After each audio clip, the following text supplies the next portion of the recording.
বাড়িতে রাখা ডিম থেকে বেরিয়ে এলো 23টি গোখর সাপের বাচ্চা।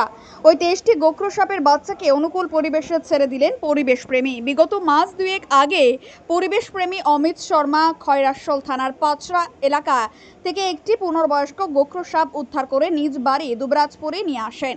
পরের দিন উদ্ধার করা সাপটিকে অনুকূল পরিবেশে ছেড়ে দেবেন বলে মনস্থির করেন, কিন্তু সেই পূর্ণবয়স্ক সাপটি সেদিন রাতে 25টি ডিম পারে। সাপটিকে অমিতবাবু উদ্ধারের পরের দিন ছেড়ে দিলেও ডিমগুলি যাতে নষ্ট না হয় তার জন্য সযত্নে নিজের বাড়িতেই রেখে দেন। দিন কয়েক আগে সেই 25টি ডিম থেকে 23টি গোখর সাপের বাচ্চা বের হয়।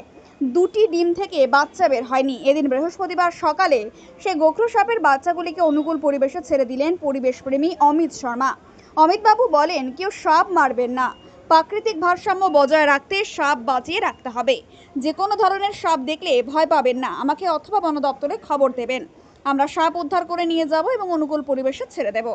দেখুন কতগুলো বাচ্চা রয়েছে ডিমের মধ্যে। এগুলো সবই হচ্ছে গোখর সাপের বাচ্চা, যাকে ইংরেজিতে বলা হচ্ছে স্পেকটেকল কোবরা। মনে রাখবেন, এইসব সাপ বিষ দাঁত নিয়ে জন্মগ্রহণ করে। অযথা এই সাপগুলোকে মারতে যাবেন না। দেখতে পেলে লাঠি দিয়ে বের করে দেবেন অথবা ফরেস্ট অফিসে ফোন করবেন। এই সাপের কামড়েও কিন্তু আপনাদেরকে হাসপাতালে যেতে হবে।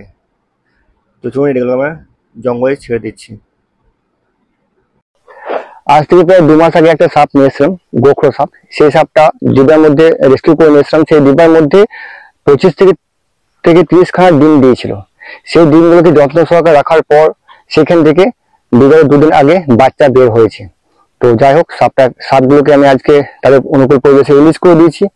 তো অযথা সাপকে মারবেন না। সাপ বের হলে অবশ্যই ফরেস্ট অফিসে ফোন করবেন অথবা নিয়ারেস্ট কোনো রেস্কিউকে ফোন করবেন। তো সাপ নিয়ে বেশি আতঙ্কিত বা ভয়ভীত পাবেন না, কারণ সাপ হয়তো কাউকে কামড় দেয় না। যখন এই সাপ দেখবেন দূরে সরে যাবেন। তো এগুলো সব গোখর সাপের বাচ্চা, সবই বিষধর সাপ। অযথা সাপকে ডিস্টার্ব করবেন না।